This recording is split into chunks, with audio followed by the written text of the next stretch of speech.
Sobat Maestro, sesaat lagi kita akan bersama-sama mengikuti ibadah raya bersama Gereja Bethany Fresh Anointing. Selamat mendengarkan.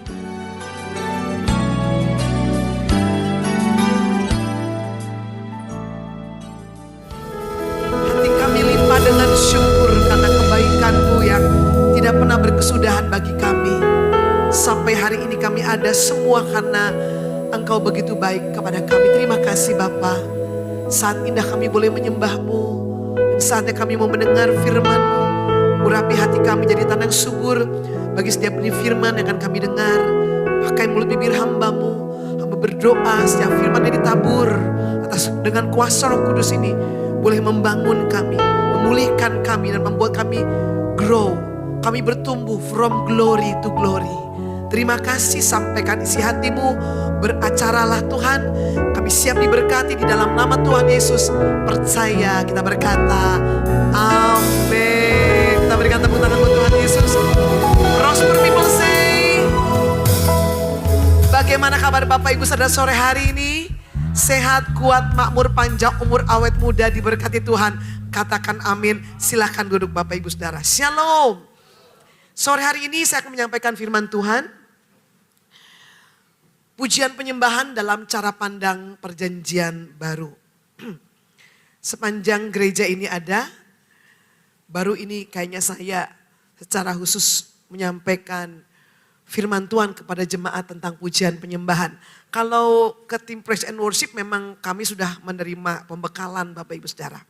Tapi saya percaya ketika Tuhan taruh ini di dalam hati saya, ada satu pewahyuan yang Bapak Ibu Saudara akan dapatkan bersama-sama pada sore malam ini. Katakan amin. Semangat amin.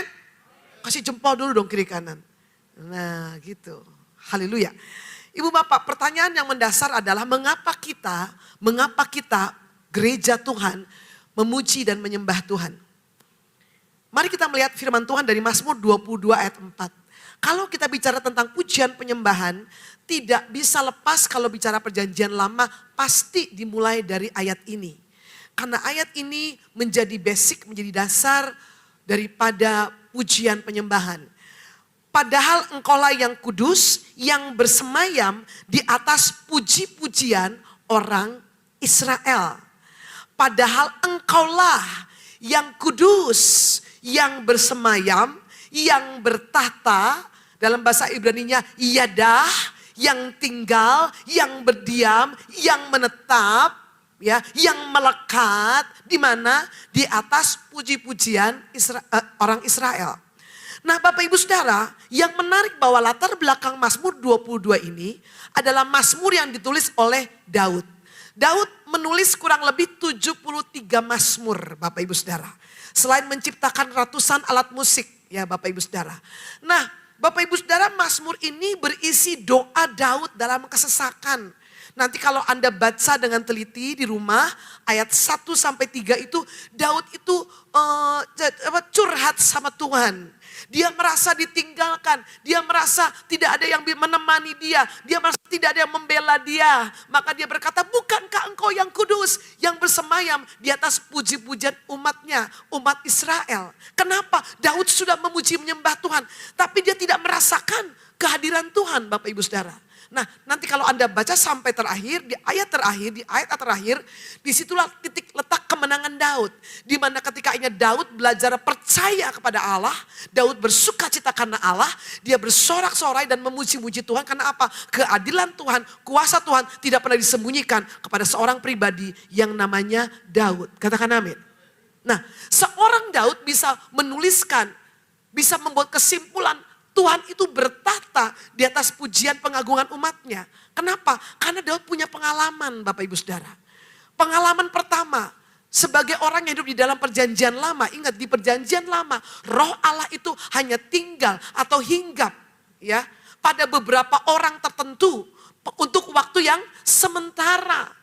Roh Allah tidak bisa tinggal di dalam diri manusia selama-lamanya. Kenapa? Karena manusia belum ditebus oleh darah Yesus. Karena manusia masih hidup di dalam dosa. Manusia hidup di bawah yang namanya hukum Taurat, Bapak Ibu Saudara. Daud melihat Nathan, Daud melihat Samuel, Daud melihat Saul. Mereka kepenuhan Roh Kudus hanya sesaat. Maka Mazmur 51 ayat 11, Daud berdoa kepada Tuhan, Tuhan jangan ambil rohmu yang kudus daripadaku. Ya, Bapak Ibu Saudara. Era tahun 90-an ada lagunya, jangan ambil rohmu yang kudus daripadaku. Tetapi Bapak, Ibu, Saudara dan saya, manusia perjanjian baru. Kristus bukan cuma bersama kita Immanuel. Tetapi kalau 1:27 dia berkata, Christ in you now. Tuhan ada di dalam kita. Maka kita gak boleh lagi berdoa seperti Daud. Kenapa? Kitab Ibrani berkata, aku sekali-kali tidak akan meninggalkan engkau. Aku sekali-kali tidak akan membiarkan engkau. Kenapa Daud berdoa seperti itu? Karena dia melihat. Ketika Roh Allah meninggalkan seseorang, apa yang terjadi dengan orang itu? Daud tahu betul bahwa kalau dia bisa sukses, dia bisa berhasil. Karena ada karya Roh Allah di dalam diri dia. Bapak Ibu Saudara, pengalaman Daud yang kedua, didasari atas pengalaman Daud ketika dia membangun ibadah pondok Daud. Perhatikan saya, 40 tahun tabut Allah yang menjadi representasi kehadiran Allah ada di sebuah tempat yang namanya Kiryat Yearim. Itu ada di kitab 1 Samuel. 40 tahun tabut itu tidak dihiraukan. Bahkan oleh Raja Saul pun tidak menghiraukan. Tetapi tindakan pertama yang Daud buat setelah dia menjadi raja. Apa Bapak Ibu Saudara? Dia cari tabut itu. Karena Daud tahu bahwa tabut itu adalah lambang kehadiran Tuhan. Maka Daud mengambil tabut itu, Bapak Ibu Saudara, berusaha membawanya kemana? Yerusalem, tempat di mana dia tinggal. Bapak Ibu Saudara, Daud memakai cara yang dia pikir terbaik. Dia menggunakan lembu yang ditarik oleh, lembu yang menarik kereta. Tabut taruh di atas kereta. Satu waktu lembu tergelincir, Uzza dan Ahio mau pegang tabut, mati Bapak Ibu Saudara. Murka Tuhan melanda Uzza dan Ahio. Lalu karena Daud ini takut, dia nggak tahu harus ngapain, dititipkanlah tabut ini ke rumah Obed Edom. 3 bulan di rumah Obed Edom. Bapak Ibu Saudara, Alkitab mencatat bagaimana Obed Edom mengalami perubahan hidup yang sangat signifikan. Beritanya sampai ke istana Daud. Rumahnya si Obed sekarang luar biasa diberkati bersama keluarganya. Mungkin Daud panggil Obed dan tanya, dalam bahasa saya, Bet, lu apain tuh tabut? Kok dulu saya bawa itu tabut ada korban jiwa. Tapi tabut yang sama sekarang di rumahmu dan rumahmu diberkati. Bapak Ibu Saudara, atas petunjuk Tuhan, Daud berunding juga dengan tua-tua Israel. Maka dia mengubah cara dia membawa tabut. Dia mempersiapkan imam-imam. Imam-imam dipersiapkan dan disuruh menguduskan diri. Imam itu yang mengangkat tabut Allah. Dari rumah Obed Edom kemana? Ke istana Raja Daud. Bapak Ibu Saudara, Alkitab mencatat setiap 6 langkah korban disembelih. 6 langkah korban disembelih, 6 langkah korban disembelih, 6 langkah korban disembelih. Anda bisa bayangkan hari itu di Yerusalem bau barbeque Bapak Ibu Saudara. Kenapa? Korban bakaran. Darah, dan darah. Untuk membawa tabut itu. Sampai tabut itu ke istananya Daud. Daud dalam kitab 1 Tawarik membakar korban lagi di sana buat Tuhan. Dan setelah itu apa yang dilakukan? Dia membangun sebuah pola ibadah yang kita kenal dengan ibadah pondok Daud. Di atas kemah itu, di atas tabut Tuhan itu dia bangun kemah Bapak Ibu Saudara. Lalu dia tetapkan 4.000 tim praise and worship di kitab 1 Tawarik. 4.000 para pemuji penyembah dipilih oleh Daud untuk setiap hari, setiap waktu memuji menyembah. Satu grup dibagi 12 orang. Satu grup tugasnya 1 jam. 24 jam 24 grup. Daud cari 4.000 PPG. Usher untuk apa? Mengatur jalannya ibadah di sana Bapak Ibu Saudara. Yang sangat luar biasa. Bahwa pola ibadah yang dibangun Daud hari itu sangat-sangat spektakuler, luar biasa. Di luar kebiasaan. Kenapa? Orang Israel dibesarkan dengan hukum Musa, hukum Taurat. Hukum Taurat itu sangat strict, sangat kaku Bapak Ibu Saudara. Di dalam pola tabernakel Musa tidak ada pujian penyembahan di sana. Yang ada hanya doa dan ritual ibadah dan korban Bapak Ibu Saudara. Tetapi di dalam pola ibadah pondok Daud, apa yang dilakukan oleh Daud? Daud di sana Bapak Ibu Saudara, yang ada adalah korban pujian penyembahan. Kalau dulu korbannya binatang, dalam pola ibadah Pondok Daud, korbannya adalah pujian penyembahan. Sacrifice of praise. Mari perhatikan, orang Israel bisa datang anytime mendekati tabut. Mereka bisa nyembah kapan saja. Bahkan Daud berkata, berapa kali dia memuji Tuhan setiap hari? 7 kali. Bukan berarti 7 ini betul-betul hanya 7. Tapi saya mau menggambarkan kebebasan Daud yang dia bisa datang untuk menyembah Tuhan kapan saja dia mau. Bapak Ibu Saudara, dalam tabernakel Musa ada pintu gerbang, ada pelataran, ruang kudus, maha kudus. Imam besar kalau masuk ke ruang maha kudus, kalau enggak kudus mati di sana. Tetapi di dalam pola ibadah Pondok Daud sangat bertolak belakang. Seakan-akan Tuhan itu melupakan aturan yang telah dia buat. Apakah Tuhan pelin-pelan? Tidak. Daud itu bukan suku Yehuda. Bukan suku Lewi.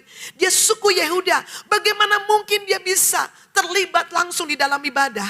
Ibu bapak saudara, karena ibadah Pondok Daud menggambarkan penyembahan kita hari ini. Ibadah Pondok Daud menggambarkan sebuah terobosan yang Tuhan kerjakan. Ibadah Pondok Daud berbicara tentang relationship antara manusia dengan Allah. Hari ini kita semua gak ada yang suku Lewi, Bapak Ibu Saudara. Adanya orang Batak, adanya orang Manado, adanya orang Aring, Bapak Ibu Saudara. Tapi kita gak ada yang mati. Kenapa? Karena di dalam Yesus kita sudah menjadi orang benar. Katakan amin. Nah, Bapak Ibu Saudara, apa yang Daud buat itu sangat luar biasa. Wow, ini luar biasa. Tapi sekali lagi mau menggambarkan kepada kita bahwa ibadah Pondok Daud itu bicara tentang kasih karunia Allah kepada kita. Bahwa Allah itu mau tinggal di tengah-tengah umatnya. Maka ibadah Pondok Daud itu disebut Tuhan 2 kali. Perjanjian lama Tuhan katakan, aku mau membangun kembali Pondok Daud yang telah roboh. Tuhan tidak ingat-ingat tabernakel Musa. Tuhan tidak ingat-ingat istana bait suci yang dibangun Salomo yang begitu mewah, begitu indah, begitu luar biasa.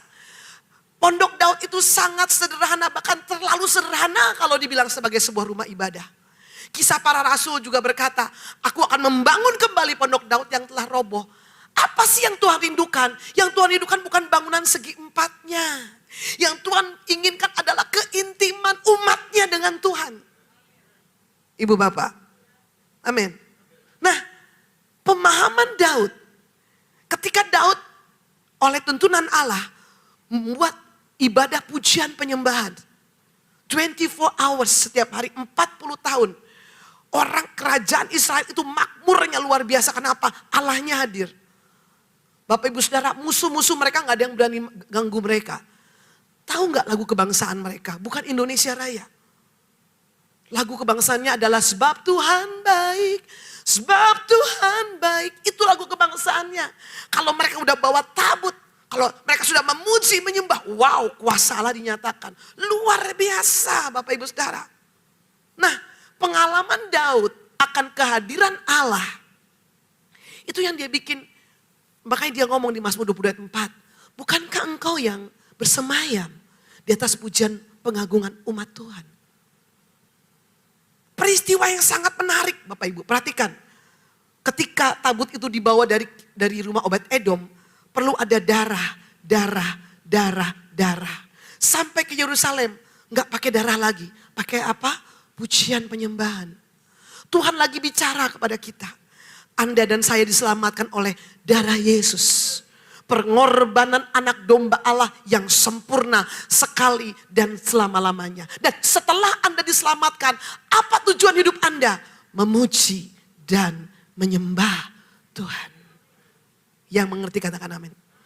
Nah, Bapak Ibu, sebuah pertanyaan kritis. Kalau tadi kita lihat, berarti Daud punya kesimpulan Tuhan itu hadir dalam pujian penyembahan. Pertanyaannya, dengan demikian Tuhan gak hadir ya kalau gak ada pujian penyembahan. Betul gak? Kita boleh nanya dong. Kan Tuhan katanya hadirnya ada pujian penyembahan. Kita boleh nanya dong. Kalau gitu Tuhan gak hadir ya tanpa pujian penyembahan. Bagaimana menurut Bapak Ibu Saudara? Apakah Tuhan bisa hadir tanpa pujian penyembahan? Shalom. Apakah Tuhan bisa hadir tanpa pujian penyembahan? Bisa. Maka jawabannya Tidak. Ya. Dia dipuji, dia disembah, dia tidak dipuji, dia tidak disembah, dia tetap hadir. Bagi kita umat perjanjian baru, kehadiran Allah itu terjadi bukan karena pujian penyembahannya. Kehadiran Allah itu hadir karena dua faktor. Satu, posisi Anda. Amin. Yang kedua, janji Allah buat kita. Amin ya. Nah, Ibu Bapak, maka sebagai umat perjanjian baru, kita lihat Yohanes 1 ayat 12. Tetapi semua orang yang menerimanya, diberinya kuasa supaya menjadi anak-anak Allah. Yaitu mereka yang percaya dalam namanya. Alkitab berkata, semua orang yang menerimanya, percaya Yesus lahir baru, terima Yesus. Diberi otoritas, diberi posisi sebagai anak Allah. Statusmu sekarang, posisimu sekarang adalah anak Allah. Posisimu sangat istimewa. Posisimu sangat luar biasa. Kenapa Tuhan hadir dalam diri Bapak Ibu Saudara? Karena Anda adalah anak. Kalau Anda bukan anak, Tuhan gak akan hadir. Tuhan gak perlu hadir. Oke, saya seling sedikit dengan sebuah pengetahuan. Kehadiran Allah itu ada 3 macam Bapak Ibu Saudara. Yang pertama yang disebut sebagai omnipresent. Yaitu Allah itu hadir di mana saja, kapan saja. Tuhan hadir di Bandung, Tuhan hadir di Balikpapan, Tuhan hadir di Amerika. Katakan amin. Tetapi ada di dalam level kehadiran Allah yang omnipresent. Kehadiran Allah ini, Allah itu hadir baik orang itu merasakan atau tidak merasakan. Dia hadir, dia maha hadir. Katakan amin. Nah, tapi ada level yang kedua yang disebut sebagai holy present. Yang disebut holy present adalah kehadiran Allah di dalam kekudusannya pada waktu kita sedang memuji menyembah Tuhan. Ketika kita mengalami yang namanya holy present, Bapak Ibu Saudara waktu memuji menyembah Anda mengalami sukacita, damai sejahtera. Wow. Anda mengalami kehadiran Allah. Wow, ada sukacita. Itu yang namanya holy present. Anda nggak lihat Tuhan, tapi Anda rasakan kehadirannya. Itu namanya holy present. Tetapi ada tingkat ketiga yang namanya manifest present. Apa itu manifest present? Kehadiran Allah, bahwa ketika Allah itu hadir, dia bukan cuma hadir, tapi dia bertindak secara aktif. Yang sakit sembuh, yang buta melek, yang timpang berjalan, mukjizat terjadi, pemulihan terjadi, kelepasan terjadi. Kapan? Waktu terjadi yang namanya manifest present. Kehadiran Allah. Katakan amin. Nah, tetapi sekarang kita belajar bahwa sebagai umat perjanjian baru, Tuhan itu hadir. Kenapa? Karena posisi Anda sebagai anak Allah. Karena dia adalah Bapa kita dan dia selalu ada buat Anda dan saya. Siapa di sini pernah punya anak kecil? Tolong angkat tangan. Siapa yang pernah jadi anak kecil? Tolong angkat tangan. Oh my God, kalau nggak angkat tangan juga mungkin jatuh dari langit ya. Seperti Mr. Bean. Bapak Ibu, di rumah tuh kalau ada satu anak saya atau mungkin yang terkecil sudah bilang, Bapak gitu ya. Wah, kita serumah ini panik, ada apa? Betul nggak? Tapi saya tanya Pak Ferry, kalau anak tetangga yang manggil papi, Anda keluar rumah nggak? Enggak, bukan urusan Anda. Kenapa? Kenapa posisi Anda sebagai anak itu penting? Penting karena ketika Anda sebagai anak, Anda punya relationship dengan Tuhan. Allah punya kepentingan buat Anda. Allah sudah menebus Anda dengan darah anaknya yang tunggal, darah anaknya yang mahal. Katakan amin. Lanjut, Bapak Ibu Saudara. Yohanes 14:23, jawab Yesus, jika seorang mengasihi aku, ia akan menuruti firman-Ku, ya, dan Bapakku akan mengasihi dia, dan kami akan datang kepadanya dan diam bersama-sama dengan dia. Alkitab berkata, jika seorang mengasihi aku, jika seorang mengasihi Yesus, siapa orang yang mengasihi Yesus? Orang yang sudah menerima kasih Yesus. Kita tidak mungkin bisa mengasihi Yesus kalau kita belum menerima kasihnya Yesus. Dan Alkitab berkata, waktu kita menjadi orang yang mengasihi Yesus, punya hubungan dengan Tuhan, Ibu Bapak, Tuhan, Bapa kita dan Yesus akan datang kepada kita dan diam bersama-sama dengan kita. Jadi kenapa Tuhan hadir di dalam diri Anda? Karena ada janji. Ini janjinya.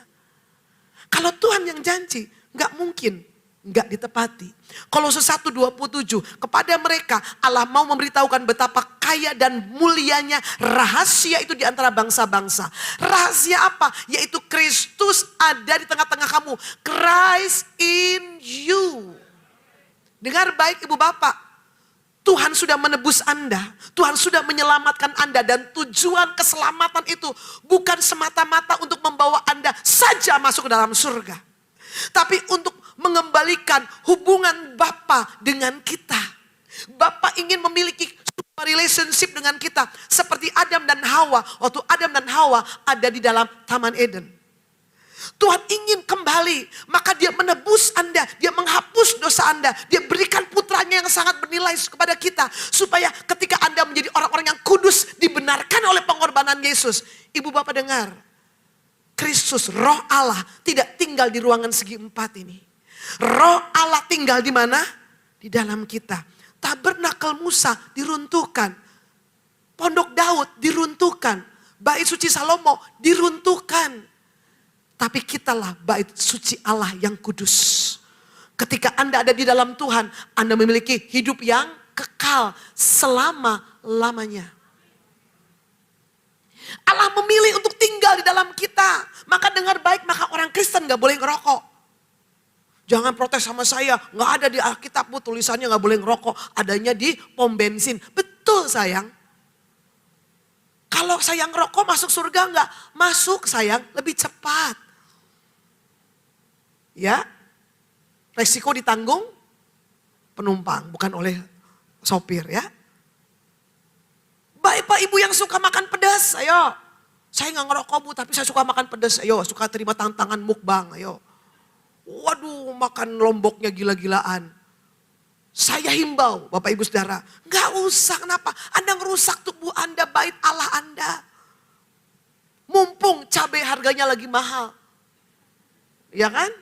Udah makan satu cukup, beli satu gitu ya. Boleh nggak? Kalau nggak boleh ya belinya urunan sama yang lain. Bapak Ibu Saudara, kita nggak boleh rusak bait suci ini. Kenapa? Karena roh Allah tinggal di dalam kita. Coba Anda renungkan. Allah yang menciptakan langit, bumi dan segala isinya. Now dia memilih tinggal di dalam Anda. Menjadikan tubuh Anda bait kudusnya. Lihat kiri kanan. Jelek-jelek begitu, oh nggak jelek ya. Kalau ada roh Allah pasti jadi luar biasa. Roh Allah tinggal di dalam kita. Katakan amin. Matius 18 ayat 20 berkata, sebab di mana 2 atau 3 orang berkumpul dalam namaku, di situ aku ada di tengah-tengah mereka. Pak, Bu, ada janji kehadiran Tuhan? Waktu 2-3 orang berkumpul dalam nama Tuhan. Bu, kalau 2 orang main catur, Tuhan hadir enggak? 3 orang main gaple, Tuhan hadir enggak? 4 orang hadir di lapotuak, hadir enggak? Tuhan hadir secara omnipresent, itu tidak bisa disangkali. Tapi kalau Anda mengharapkan holy present di situ rasanya salah sayang. Betul enggak? Enggak ada ya, ayo kita main catur, berdoa lah dalam nama Tuhan Yesus. Tuhan Yesus kami mau catur. Kayak cocoknya itu di fresh sale bukan di tempat catur Bapak Ibu Saudara. Tapi ada janji, kenapa dia hadir di tengah kita? Karena janji. Amin. Anda rasa, Anda gak rasa, dia hadir ya. Ada orang Kristen gini, aduh Bu, aku merinding, merasakan kehendak Tuhan, merinding Bu, aduh, aku semriwing Bu, aduh, sayang kalau namanya merinding mah di kuburan, ya, Anda merinding gak merinding, ya, Anda rasa gak rasa, Tuhan hadir. Kenapa? Karena posisi Anda. 2, karena dia janji, karena firman. Katakan amin. Nah, maka pujian penyembahan kita bukan untuk membujuk Tuhan turun dari surga ke tengah-tengah kita. Ini sebuah statement yang dulu juga saya dibesarkan dengan statement ini. Ibu Bapak, pujian penyembahan kita itu bukan untuk membujuk Tuhan turun dari surga ke tengah-tengah kita. Ya, enggak. Kenapa? Dia sudah ada di dalam Anda. Halo. Saya membayangkan kalau pujian penyembahan kita adalah cara kita untuk membujuk Tuhan. Saya mau kasih tahu Tuhan itu bukan anak kecil yang suka ngambek. Lalu perlu dibujuk gitu loh untuk turun. Saya membayangkan Adakah pujian manusia yang sangat sempurna sehingga Allah berkenan untuk hadir? Tidak pernah ada. Seindah-indahnya suara Anda, lebih indah suara malaikat. Bagaimana kalau kita tadi nyanyinya fals? Halo? Bagaimana waktu Anda tadi nyanyi, badannya ada di sini, pikirannya ada di mall Pascal 23. Halo? Tidak sempurna. Ya kan? Sambil liatin WL-nya nih. Wah, ganteng juga nih. Wah, hitam tapi manis. Bajunya hitam, latar belakangnya hitam lagi. Untung masih senyum. Kalau enggak kelihatan. Lah, kalau penyembahan Anda seperti itu, sempurna enggak? Enggak ada yang sempurna. No, bukan itunya Bapak Ibu Saudara. Nami perhatikan baik. Christ in you. Kristus sudah ada di dalam Anda. Anda sudah dikuduskan menjadi bait kudusnya. Jadi kita memuji menyembah bukan dalam rangka membujuk Tuhan. Tidak. Mari lihat. Kita memiliki tujuan pujian penyembahan. Yang pertama. Kenapa saya harus memuji menyembah? Karena kita diciptakan untuk menyembah Tuhan. Karena itulah tujuan Anda diciptakan.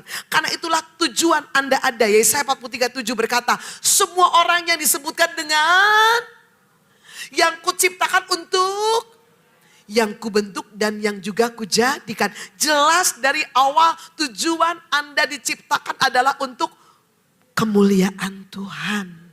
Bu, Pak, Lucifer, pemimpin penyembahan, pemimpin serafim, memberontak kepada Allah. Dia ingin mengambil pujian itu untuk dia. Maka dia dibuang dengan sepertiga malaikat. Tuhan gak ciptakan malaikat baru untuk menggantikan serafim. Menggantikan Lucifer. Tuhan ciptakan siapa? Anda dan saya manusia. Dan tugas itu diberikan kepada siapa? Anda dan saya manusia. Halo. Bapak Ibu Saudara, maka Lucifer tidak suka kalau Anda memuji menyembah. Kenapa? Karena dia marah. Kenapa? Karena dia ingin sebenarnya pujian itu untuk dia. Yang kedua, apa yang Lucifer kuasai? Apa yang Lucifer kuasai sebagai malaikat pemuji penyembah dulu. Itu sekarang bisa kita pakai menjadi senjata untuk melumpuhkan Lucifer itu Bapak Ibu Saudara. Haleluya. Haleluya. Anda sudah diciptakan untuk kemuliaan Tuhan. Sadari tujuan engkau dibentuk. Destinimu adalah untuk memuliakan Tuhan. Halo, jangan dipakai hidupmu untuk melakukan di luar kehendak Allah. Itu tidak sesuai peruntukannya. Maka banyak hidup orang Kristen tidak maksimal. Karena hidupnya mengikuti hukum Saka. Saka Hayang, Saka Daek, Saka Repna.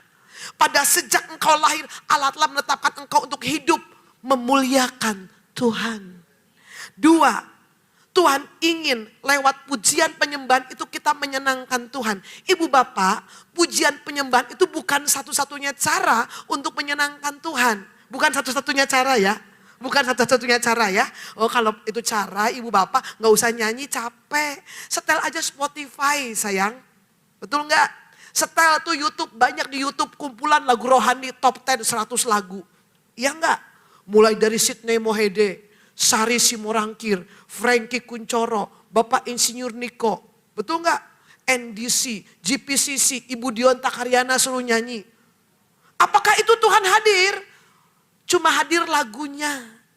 Kalau Anda bisa setel Spotify di rumah, apakah Tuhan hadir? Tidak. Maksudnya gini, bukan hadir dalam holy presence. Ya Tuhan sih pasti omnipresent, pasti ada. Maksud saya kehadirannya bukan karena Anda nyetel lagu itu. Kalau Anda setel, cuma buat dengerin, apa bedanya sama kafe? Akan ada kuasa, akan ada terjadi sesuatu waktu engkau ikut menyembah. Bersama para penyembah yang menyanyi lewat lagu yang kau dengarkan di Spotify. Pada waktu kita memuji menyembah, kita sedang menyenangkan Tuhan. Tuhan itu Tuhan yang senang dipuji disembah. Kenapa? Bapak Ibu, Tuhan itu maha kuasa. Dia bisa ciptakan langit bumi dan segala isinya. Ada satu yang dia gak bisa lakukan apa? Memuji menyembah dirinya sendiri. Dia gak bisa nyanyi, I exalt me, gak bisa. Maka privilege ini, kehormatan ini diberikan kepada siapa? Anda dan saya. Saya membayangkan, setiap kali saya mau melayani menyembah sebagai worship leader. Saya membayangkan diri saya seperti seorang waiters. Atau pelayan di sebuah restoran yang bagus. Yang diajar manner yang bagus. Dengan baju yang rapi, dengan apa namanya serbet di tangan saya gitu ya. Saya datang kepada meja Tuhan Yesus, datang ke Tuhan Yesus. Dan saya membukakan diri dan berkata, Tuhan besok Tuhan mau saya nyanyi lagu apa? Oh saya ingin sekali menjamu Tuhan Ibu Bapak. Karena saya tahu itu menyenangkan dia. Yang tiga, kenapa kita memuji menyembah? Dalam rangka membangun hubungan dengan Tuhan. Tuhan kan sudah ada di dalam kita. Betul Bapak Ibu ya? Saya mau tanya. Ibu Bapak, shalom. Saya bertamu ke rumah Pak Ferry. Shalom Pak Ferry. Kira-kira Ibu Dion sudah ada di depan pintu rumah Pak Ferry gimana nih responnya? Buka pintu. Oh terima kasih. Shalom Pak Ferry apa kabar? Oh, udah dibukain pintu diapain Pak? Oh silakan masuk Ibu. Wah puji Tuhan terima kasih. Saya duduk ya. Silakan masuk, udah silakan masuk ngapain lagi? Suruh duduk Bapak Ibu Saudara. Habis suruh duduk saya suruh ngapain? Suruhin makanan ya. Pisang goreng ya. Apalah ya yang ada ya. Ada AO, ada baygon, enggak ya? Ibu mau kopi teh, wah disediain. Terus udah gitu diajak apa lagi Pak Ferry? Diajak ngobrol, ibu gimana tadi perjalanan lancar? Kok tumben ibu nengok ke saya? Waduh gimana kabarnya bapak? Gimana kabarnya adik-adik? Mungkin nanya, betul nggak? Kalau saya disambut di rumah Pak Ferry, saya mau tanya, kira-kira saya betah nggak? Betah. Tapi kalau misalnya, saya nggak contohkan Pak Ferry, saya berkunjung ke salah satu rumah Bapak Ibu Saudara. Saya ketok-ketok, shalom, selamat sore. Terus yang punya rumah buka pintu, buka jendela, gorden. Oh ibu, udah. Tapi belum langsung dibuka, 5 menit saya tunggu baru dibuka. Dibukalah pintu. Oh ibu masuk bu, duduk bu. Terus saya lihat di atas meja ada apa? Ada kaos kaki yang udah seminggu gak dicuci. Di beberapa pojok ada kotoran kucing. Di atas meja juga banyak gelas-gelas yang sudah tidak dicuci 3 hari. Terus udah gitu saya gak diajak ngobrol sama yang punya rumah. Yang punya rumah ada di dapur. Saya mau tanya, kalau saya jadi tamu, saya betah nggak? Saya buru-buru pamit. Betul nggak? Puji Tuhan, Tuhan itu nggak akan pamit di dalam diri kita. Tetapi kehadirannya tidak mungkin menjadi nyata. Kenapa? Karena Anda jarang membangun hubungan dengan Tuhan. Pujian penyembahan adalah salah satu sarana kita untuk membangun relationship sama Tuhan. Jangan ngomong gini loh, oh Tuhan sayang sama yang itu. Dia kalau mau bisnis tahu dia harus berbuat apa. Orang itu urapannya kenceng, kalau gue kenapa enggak ya? Ibu bapak Tuhannya sama, Alkitabnya sama, lagu rohaninya sama. Kenapa beda? Karena yang satu menyediakan waktu untuk bersekutu dengan Tuhan, yang satu tidak.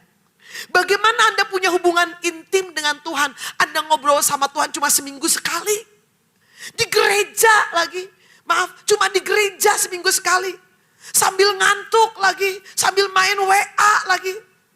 Shalom, Bapak Ibu, gimana Anda punya hubungan yang berkualitas dengan Tuhan? Anda jarang-jarang baca Alkitab, Anda jarang-jarang bergaul, ngobrol sama Tuhan. Anda hanya datang kalau Anda punya masalah sama Tuhan.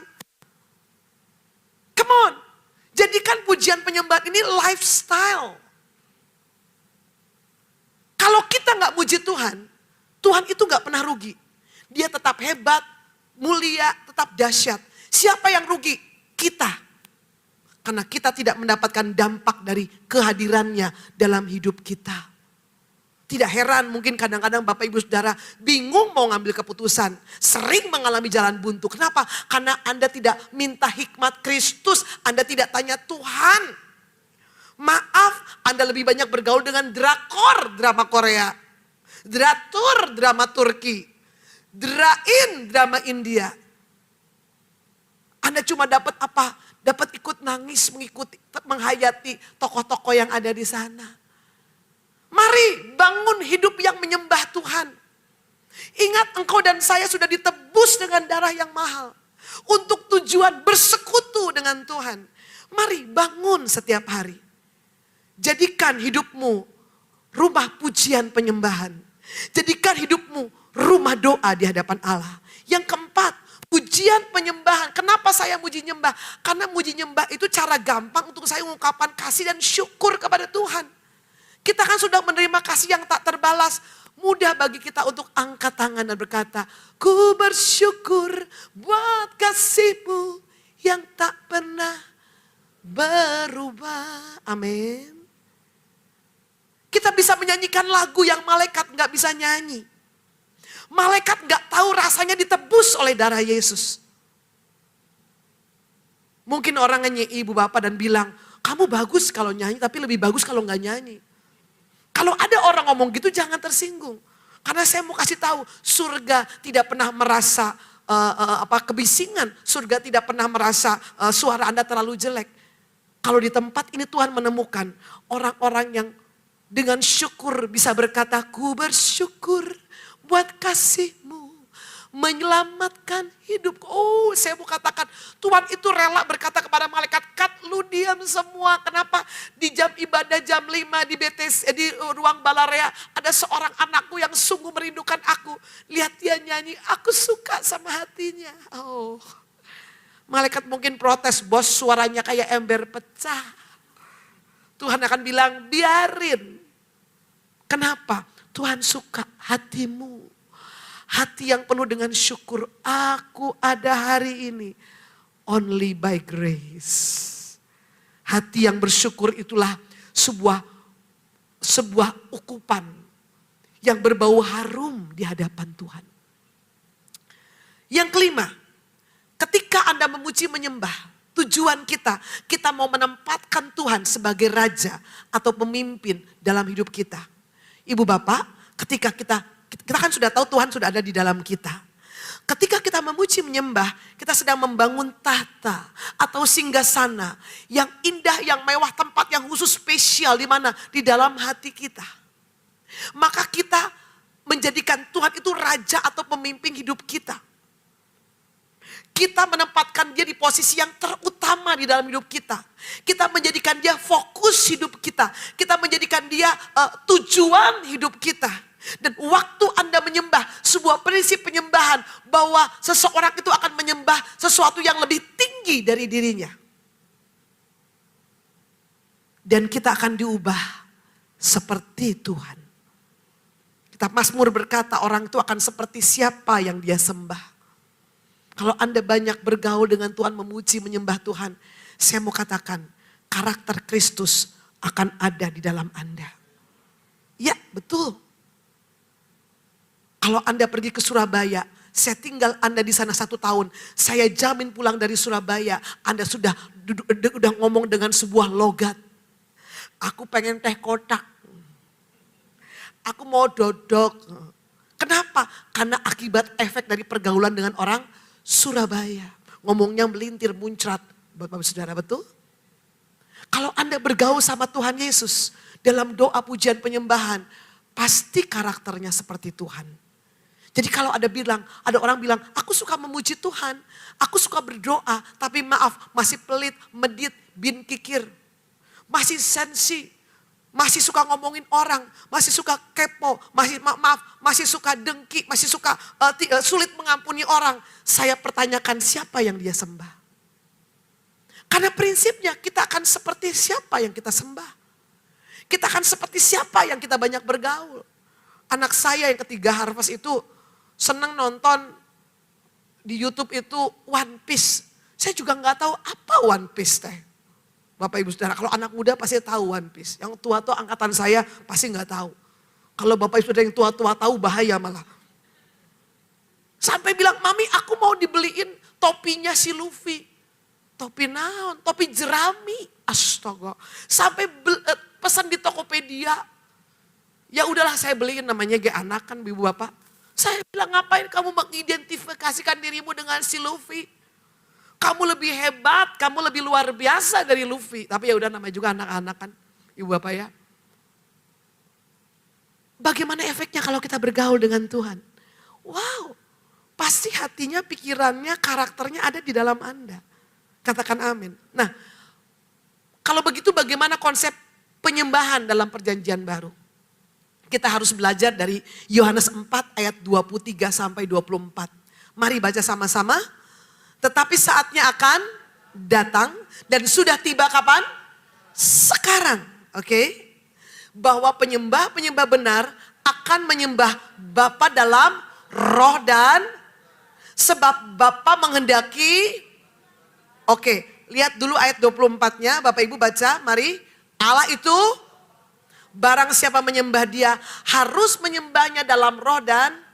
Nah, tolong kita balik ke ayat 23. Ibu bapak, satu-satunya bagian Alkitab di mana Tuhan Yesus ngomong tentang pujian penyembahan hanya ada di Yohanes pasal 4. Yohanes pasal 4 adalah sebuah peristiwa dalam pelayanan Tuhan Yesus dari Yerusalem ke Galilea, atau saya lupa dari Galilea ke Yerusalem, saya lupa. Tuhan Yesus mampir ke sebuah tempat yang namanya Syikar. Di Syikar itu ada sumur Yakub. Syikar itu ada di wilayah Samaria. Kalau Bapak Ibu punya Alkitab yang tertulis, yang buku, di bagian belakang peta Alkitab, buka yuk lihat. Di situ ada Syikar. Kira-kira pertengahan antara Galilea dan Yerusalem. Tuhan Yesus jam 12 siang sampai sana, lelah, dia mampir ke sumur Yakub. Sampai hari ini tempatnya masih ada Bapak Ibu Saudara. Anda klik di Google, cari Wikipedia, Gereja Saint Potin atau Gereja Saint Potini. Perempuan yang diceritakan Tuhan ini namanya Potini, bukan Empok Tini, Potini. Ini serius loh Bapak Ibu Saudara ya. Namanya Potini, serius betulan. Betapa luar biasanya perempuan itu. Karena Tuhan Yesus bertemu dengan dia untuk menyampaikan sebuah pewahyuan tentang pujian penyembahan. Mari tangkap baik. Pewahyuan tentang pujian penyembahan tidak diwahyukan kepada Petrus, Paulus, Yohanes, Yakobus, tapi kepada seorang perempuan pendosa, perempuan Samaria, orang asing. Di mana? Di tanah Samaria. Why? Berarti ada pesan Tuhan buat kita waktu kita belajar malam ini. Katakan amin. Lihat baik-baik. Tetapi saatnya akan datang dan sudah tiba sekarang. Ada kata saatnya, ada kata sekarang. Kapan? Kapan? Kapan sekarang itu? Ya detik ini Anda mendengar firman. Jadi kalau kita mau membongkar, membahas Yohanes 4, 23, 24, lihat ada penunjuk waktu di sana. Pujian penyembahan ini bicara tentang kegerakan roh Allah dari zaman ke zaman. Halo Bapak Ibu Saudara. Karena ayat ini juga dibaca saudara-saudara kita di tahun 1800, betul nggak? Dibaca saudara-saudara kita di tahun 1600. 1900 bahkan sampai hari ini. Jadi apa maksudnya? Maksudnya kalau kita bicara tentang pujian penyembahan, kita harus mengikuti kegerakan Roh Kudus. Ibu bapak, sejarah gereja mencatat setiap kebangunan rohani selalu disertai dengan yang namanya pemulihan pujian penyembahan. Gereja Katolik mula-mula tidak mengenal yang namanya pujian penyembahan, lalu lahirlah reformasi Martin Luther. Mulai Martin Luther lah banyak ditulis lagu himne atau him. Yang ibu bapak sekarang kenal ditulis dalam buku Kidung Jemaat. Saudara-saudara kita, keluarga kita, teman-teman kita di gereja Protestan masih menyanyikannya sampai hari ini. Kesukaan yang ceria hanya ada padamu. Betul ya? Nyanyinya gak boleh pelan. Kesukaan. Tunduk Bapak Ibu Saudara. Kesukaan, karena kesukaan yang ceria ya harus ceria, amin. Apakah Tuhan berhenti? Tidak. Tuhan melahirkan gereja Anabaptis. Sama pakai kidung jemaat, pakai nyanyian himne. Bapak Ibu Saudara, yang beda apa? Baptisnya selam. Apakah Tuhan berhenti? Tidak. Lahir gerakan Pentakosta, Azusa Street, Charles Finney, hamba-hamba Tuhan yang dipakai Tuhan luar biasa di era 60, 50, 60. Termasuk Catherine Kuhlman ada di sana Bapak Ibu Saudara. Kita mengenal lagu, ada pertemuan di udara, pertemuan yang manis. Yang angkatan saya tahu kayaknya. Shalom. Shalom. Ada kuasa dalam darahnya, darah domba Allah. Betul nggak? Di Indonesia tokohnya salah satunya adalah Pak Awon Datu. Pak Alex Abraham termasuk salah satunya. Termasuk Pak Alex adalah salah satu tokoh Pentakosta dan hampir masuk ke gerakan karismatik Pentakosta dan masuk karismatik. Bapak Ibu Saudara, di zaman itu apakah Tuhan berhenti? Tidak. Di era awal tahun 90, perhatikan. Persekutuan menjamur di hampir semua kota. Betul apa betul? Siapa Bapak Ibu yang suka persekutuan? Di tiap komplek ada persekutuan, ya enggak? Lagunya medley kan. Biar langit akan berlalu. Biar bulan tak bercahaya lagi. Bahwa Tuhan juga gunung batu. Bisa di medley itu lagunya enak-enak Bapak Ibu Saudara. Kebanyakan lagunya kayak lagu Caca. Wih keren ya.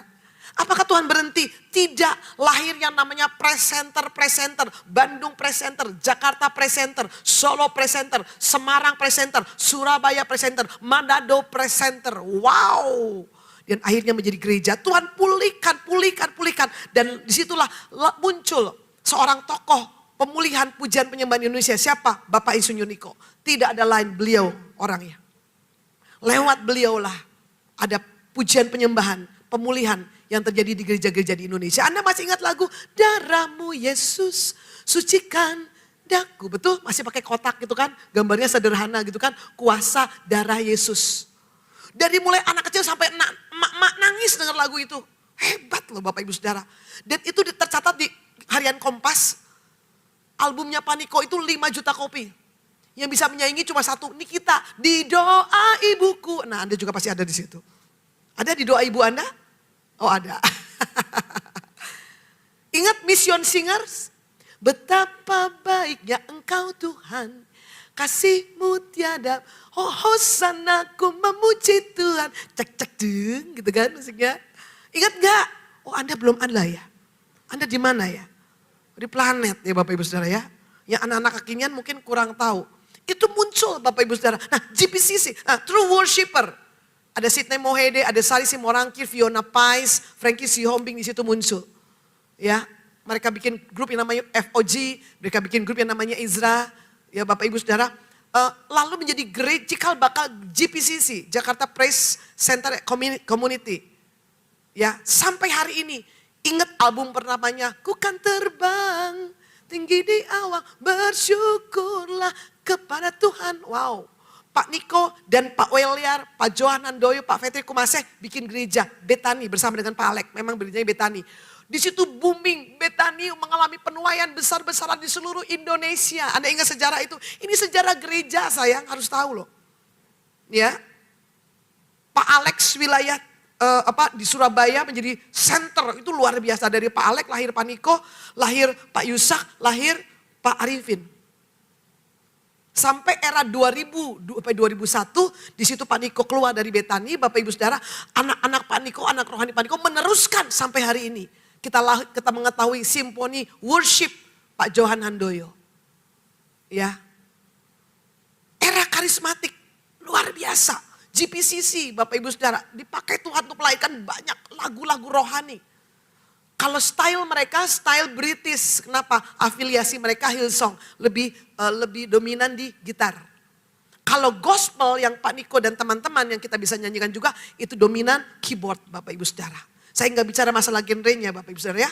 Tetapi saya mau katakan apakah Tuhan berhenti? Tidak. Sekarang lahir yang namanya neo-karismatik. Bethel Music, Bethel Worship, Bethel Music di Amerika, Elevation Worship. Gateway. Itu menjadi saya lihat, wow perkembangannya luar biasa. Kenapa Roh Kudus mau terus bergerak? Karena Roh Kudus belum selesai. Karena Roh Kudus sedang bicara kepada generasi ini lewat apa? Pujian penyembahan. Saya lihat orang yang antingnya sebelah, bukan karena sebelahnya jatuh, bukan. Orang yang anting sebelah LGBT, gay, lesbian, transgender, orang-orang yang terkena HIV, orang-orang yang homeless, orang-orang yang fatherless, orang-orang yang kena narkoba.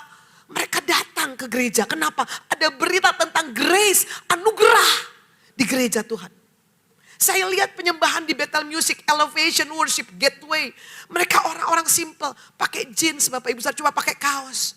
Tapi nyembahnya, waduh keren banget. Dulu saya dibesarkan dengan pola pikir, wah di depan nih kita semua kan harus pakai seragam, bener gak? Dulu saya kalau WL pakai hitam-hitam. Ibu bapak, saya punya berapa setel itu Bapak Ibu Saudara. Kalau udah WL basah kuyup, kenapa panas? Bapak Ibu Saudara. Ya, tetapi sekarang berubah. Orang lebih casual, formal casual. Saya mau katakan bukan masalah ekspresinya. Orang Indonesia sih paling senang ikutin ekspresinya. Ikutin pakai jeans bolong-bolong. Ikutin pakai sepatu cats ke depan. Bukan itunya Bapak Ibu Saudara. Tetapi ekspresi penyembahan yang bebas freely. Saya mau katakan inilah berita di akhir zaman itu apa? Berita tentang kasih karunia Kristus kepada kita. Karena waktunya sudah semakin dekat.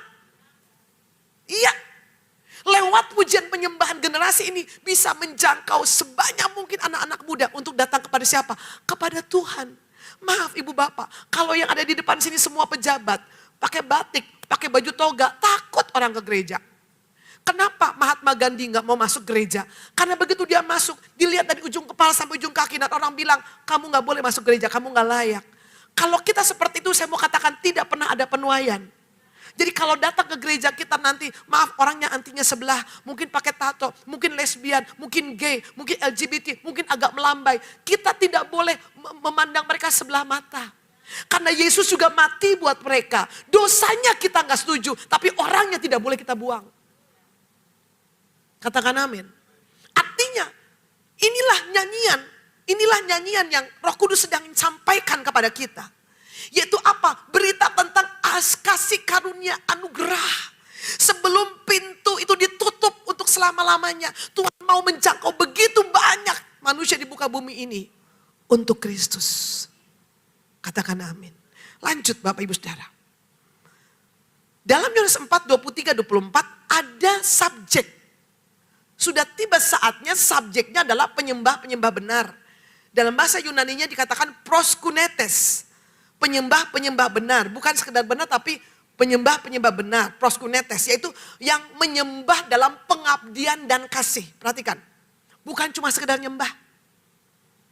Yang Tuhan cari itu sekarang proskunetes, orang yang menyembah dalam pengabdian dan kasih. Nah, bagaimana Anda bisa menyembah dalam pengabdian dan kasih? Kalau Anda tidak pernah mengalami kasih Kristus. Kalau ibu bapak berkesempatan ke Israel, Anda biasanya dibawa Pak Agung ke sebuah gereja yang namanya Gereja Betani. Di sana ada sebuah mozaik. Tuhan Yesus sama Maria, Marta, dan di bawahnya ada guguk, ada RW, ada anjing Bapak. Kenapa ada anjing? Itu jero banget. Karena di Betani lah Tuhan menemukan sebuah hati yang menyembah dia di dalam pengabdian dan kasih. Yang digambarkan dengan anjing. Proskuneo itu seperti anjing menjilat tangan tuannya dengan penuh kasih. Kalau anjing menggigit Anda, anjing itu gak sayang Anda. Tapi kalau anjing itu menjilat di Anda, berarti Anda baunya enak. Oh bukan, anjing itu sayang sama Anda. Kucing saya tuh sayang, dia naik ke sini, dia bisa jilatin saya. Saya punyanya kucing di rumah. Kucing saya tuh hebat, bisa mijitin. Terus. Ya dia tahu siapa yang sayang sama dia. Lanjut.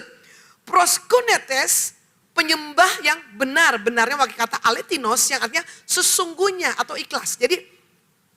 Jadi proskunetes, aletinos ya artinya adalah penyembah yang sebenarnya, yang sejati. Bukan penyembah yang tidak nyata, palsu atau semu. Ini yang Tuhan cari di akhir zaman. Yuk kita lihat lagi yuk. Yang kata kerjanya menyembah proskuneo. Proskunetes aletheos, proskuneo. Penyembah benar yang menyembah dalam pengabdian dan cinta. Halo, penyembahan bukan tentang lagunya dan musiknya, tetapi tentang hatimu. Lanjut, siapa yang menjadi objek penyembahan? Bapa. Kenapa nggak ditulis Tuhan? Halo. Karena ketika kita datang kepada Tuhan dalam penyembahan, posisi kita sebagai anak. Tuhan tidak melihat kesempurnaan kita. Tapi Tuhan melihat posisimu sebagai anak. Gak apa-apa nak, nyanyi nak. Suaramu fals, suaramu cedal, suaramu jelek. Gak apa-apa, nyanyi nak. Bapak suka. Itu yang Tuhan mau buat untuk kita. Lanjut Bapak Ibu Saudara. Dan yang dicari Bapa, perhatikan adalah penyembahnya. Andalah yang dicari Tuhan. Bukan penyembahannya, bukan lagu yang ada di YouTube, bukan lagu yang ada di Spotify. Tapi Andalah yang dicari oleh Tuhan. Katakan amin. Lanjut, dalam roh. Apa artinya dalam roh Bu? Dalam pimpinan roh Allah tentu. dan masuk dalam persekutuan yang dalam dengan roh Allah. Sampai rohmu mengalami encounter with God. Ini penting. Maka waktu Anda nyembah, please nyembah yang sungguh-sungguh. Ibu bapak, ibadah kita orang Kristen itu ada dua aspek. Dari kita kepada Tuhan, dari Tuhan kepada kita. Mulai ibadahnya dari mana Bu? Mulai dari shalom sampai amin. Jadi persembahan juga bagian daripada penyembahan. Maka saya himbau, saya dorong Anda, please jangan terlambat sayang. Ya, hari ini ada yang terlambat, saya maafkan. Bapak Ibu Saudara tolong diperbaiki. Kenapa? Karena pada waktu kita memuji menyembah, kita sedang membawa pemberian kita kepada Tuhan. Itu sebuah privilege, itu sebuah kehormatan yang Tuhan berikan kepada kita. Sorry kalau Anda datang ke sini pas firman, Anda kehilangan berkat. Kehilangan berkat memberi kepada Tuhan. Karena pada waktu kita sedang menyembah, kita mengalami encounter with God. Sayang, maka berangkatnya lebih awal, setuju ya? Bannya dicek, jangan ada yang gembos, betul apa betul? Kita upayakan, jangan biarkan Tuhan menunggu kita, biarkan kita menunggu Tuhan. Ya, come on, mari ibu bapak saudara. Puji Tuhan ini cuma ibadah, datang terlambat gak apa-apa. Saya takut kalau pengangkatan Anda terlambat, waduh saya sudah di atas, bye-bye. Tidak ada kloter kedua sayang. Ayo kita biasakan ya, dibiasakan. Kenapa? Ibadah itu dari kita ke Tuhan. Apa itu? Praise and worship. Kita diberi privilege buat yang Tuhan gak bisa buat dirinya. Hanya kita yang bisa buat. Praise and worship. Nah kalau firman dari Tuhan untuk kita. Jelas Bapak Ibu Saudara? Lanjut. Dalam kebenaran. Dalam kebenaran. Apa artinya Bu menyembah dalam kebenaran? Satu, cara yang benar sesuai firman. Kitab Mazmur penuh dengan petunjuk buat kita Bapak Ibu Saudara ya. Menyanyi buat Tuhan, bersorak-sorai, melompat, apalagi bertepuk tangan. Ya, ada petunjuk-petunjuknya. Jadi karena penyembahan itu bukan tentang my style. Tetapi his style. Saya gak peduli Anda orang Solo. Saya gak peduli Anda stabil cermat. Aku stabil cermat. Aku pendiam introvert. Aku tidak suka memuji menyembah. Halo ibu bapak, penyembahan bukan tentang sikap dan gaya kita. Tetapi his style. Seleranya. Katakan amin. Dua, dalam kebenaran adalah dengan cara pandang yang benar. Yaitu sekali lagi diulang, posisi Anda sebagai orang benar. Dua, posisi Anda, posisi yang benar itu apa? Sebagai anak. Wow, kalau nyembahnya sebagai anak, aduh kita tuh enak nyembahnya ibu bapak. Kenapa kita tidak takut salah? Ya, mungkin pemain musik bisa fals, yang nyanyi bisa fals, pemain musik bisa ada salah chord. Tapi Tuhan gak marah. Kenapa? Bukan itu masalahnya, tapi hatinya. Amin. Tapi jangan sengaja ini fals ya. Yang ketiga Bapak Ibu Saudara, prinsip kebenaran. Cepat saja 6 poin kebenaran, saya cepat, singkat padat jelas. 1, penyembahan. Prinsip yang benar di dalam penyembahan. Penyembahan adalah perjumpaan dengan Kristus Sang Kasih Karunia. Jadi kalau kita bisa nyembah, itu kehormatan buat kita.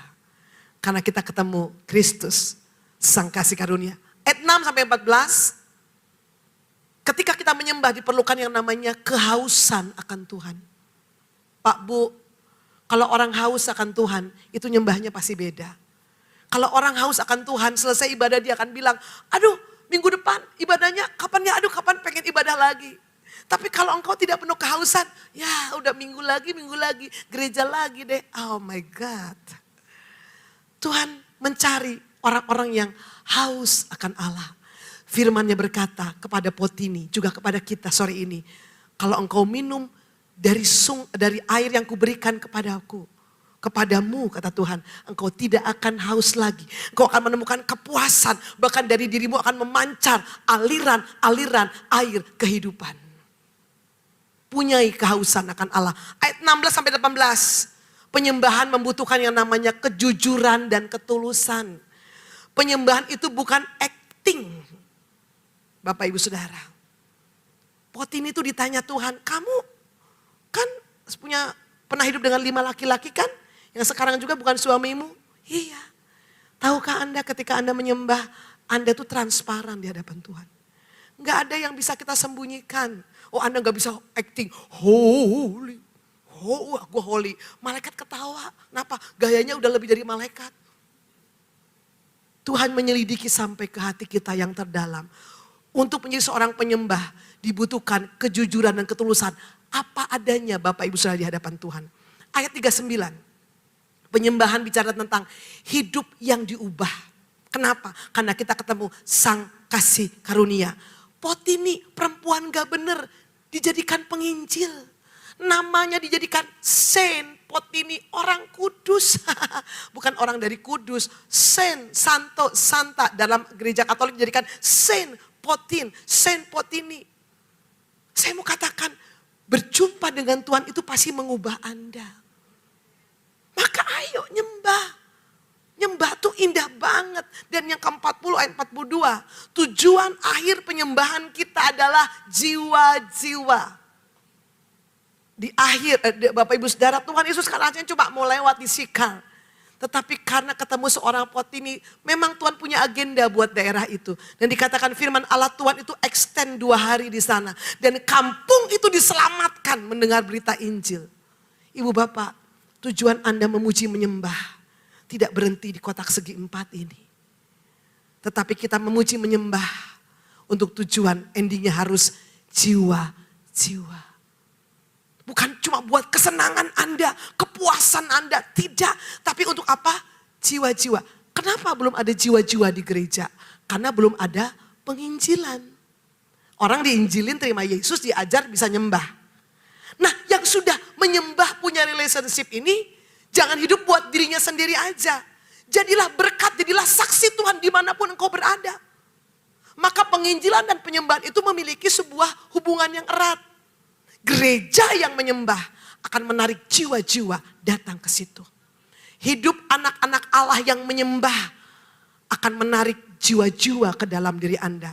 Ibu bapak, kalau engkau ketemu seseorang, tidak pernah ada kata kebetulan Tuhan pertemukan engkau dengan orang itu. Karena Tuhan ingin lewat pertemuan itu, orang itu melihat kebaikan Tuhan lewat hidup Bapak Ibu Saudara. Jadilah saksi Kristus. Katakan amin. Kesimpulan, puji Tuhan udah mau selesai. Haleluya. Ngomong kiri kanan, puji Tuhan. Kesimpulan pertama, pujian penyembahan dalam cara pandang perjanjian lama merupakan syarat kehadiran Tuhan. Maka disebut korban. Karena mengandung unsur kewajiban, ancaman dan hukuman bila tidak dilakukan. Ancamannya apa Bu? Ya kalau gak nyembah ya Tuhan gak hadir. Tapi kita manusia perjanjian baru tidak berpegang kepada itu. Tuhan hadir dalam Anda? Iya, karena posisi. Yang kedua, karena janji. Lanjut, pujian penyembahan dalam perjanjian baru. Kita lakukan karena digerakkan oleh kesadaran bahwa Anda sudah terlebih dahulu dikasihi, diampuni, dan diangkat jadi anak. Wow. Jadi pujian penyembahan kita adalah respon kita terhadap kasih Allah yang luar biasa bagi kita. Maka pujian penyembahan bagi kita adalah wujud kasih dan syukur kepada Tuhan. Yang diberikan dengan ketulusan, pengabdian, kerelaan karena cinta. Dan didasarkan adanya hubungan dengan Bapa dengan penuh kerendahan hati. Tidak ada unsur ancaman. Anda gak muji nyembah, Tuhan gak rugi. Anda yang rugi.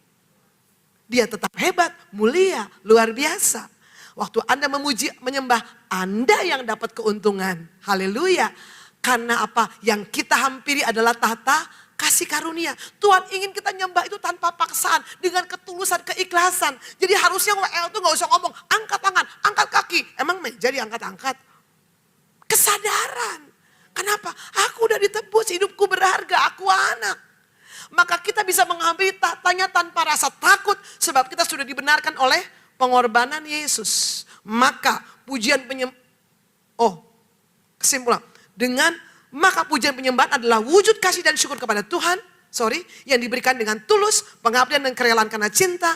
Dan didasarkan adanya hubungan dengan Bapa dengan penuh kerendahan hati. Oke, amin. Wow. Katakan puji Tuhan. Udah selesai. Haleluya. Jadi Anda tahu sekarang, Tuhan begitu mengasihi Anda. Anda memuji menyembah bukan karena ancaman. Anda memuji menyembah karena Anda posisi adalah anak. Anda memuji menyembah karena janji. Amin. Karena kita sudah terlebih dahulu dikasih.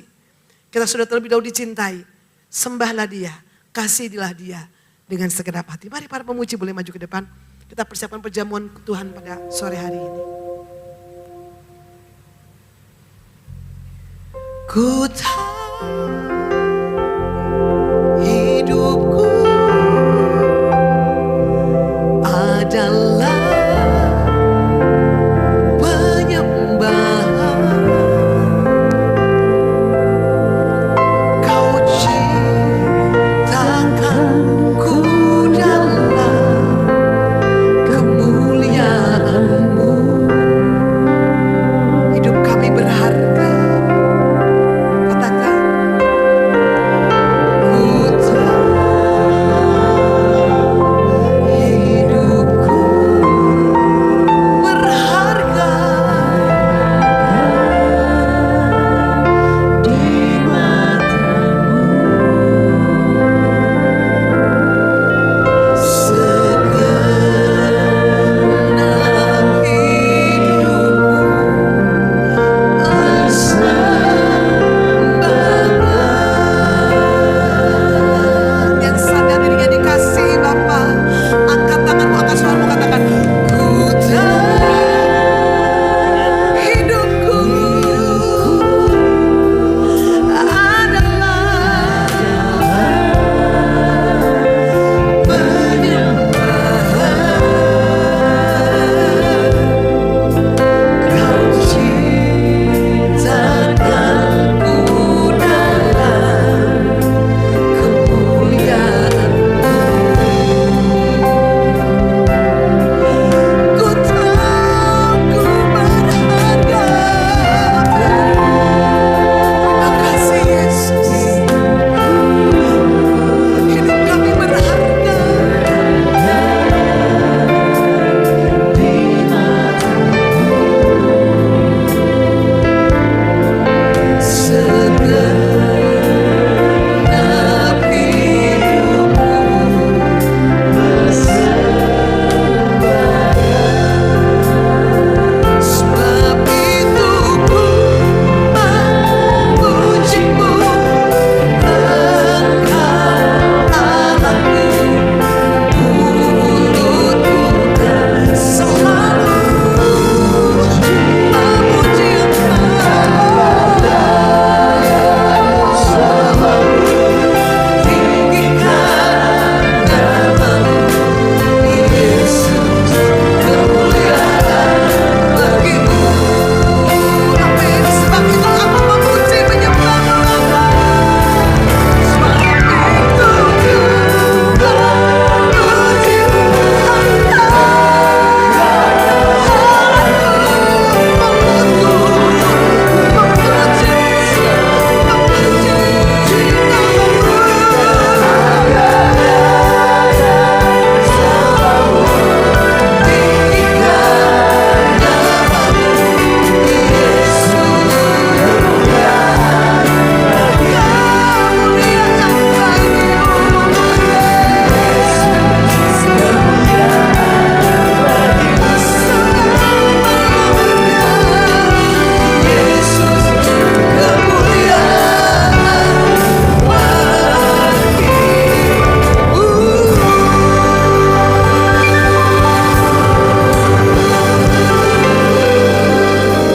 Mari kita angkat roti dengan tangan kanan kita, Bapak Ibu Saudara.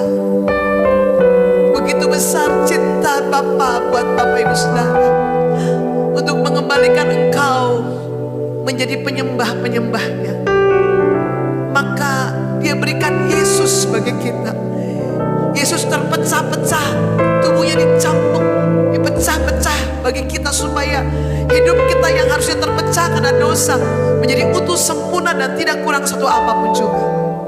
Apakah Bapak Ibu Saudara percaya kau angkat tangan kananmu adalah tubuh Yesus? Ambil dan makan, terima dengan ucapan syukur dan rasa hormat dalam nama Tuhan Yesus.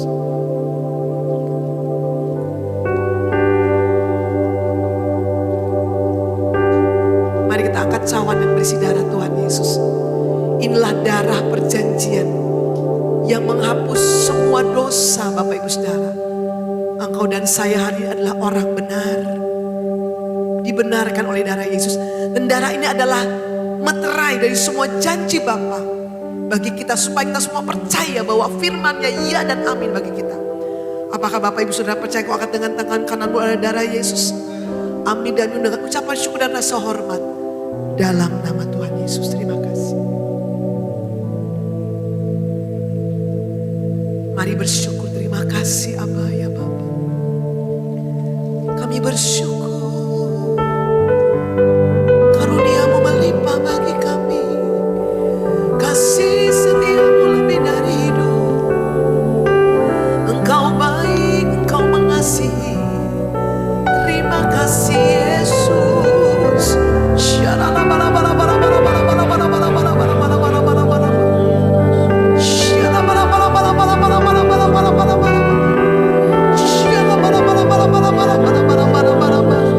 Terima kasih Yesus.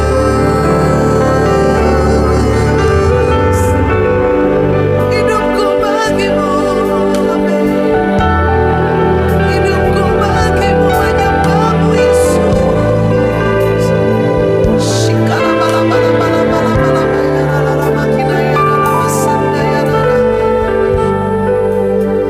Kami tahu sekarang tujuan kami ada, yaitu untuk menyembah-Mu, supaya kami ada di dalam persekutuan yang intim dengan Tuhan. Terima kasih firman-Mu dimeteraikan di dalam nama Tuhan Yesus. Dan saatnya kami akan membawa taburan kami, persembahan syukur kami yang terbaik di hadapan Tuhan. Dan sebelum kami akan meninggalkan tempat ini, mari Bapak Ibu Saudara, kita akan menerima doa berkat. Angkat tangan Bapak Ibu Saudara yang dicintai Tuhan. Terimalah berkat dan kasih karunia dari Allah Bapa di surga, cinta kasih dari Tuhan Yesus Kristus, dan persekutuan yang manis dengan Roh Kudus menyertai kita sekalian dari hari ini sampai selama-lamanya. Percaya sudah diberkati, berkata amin.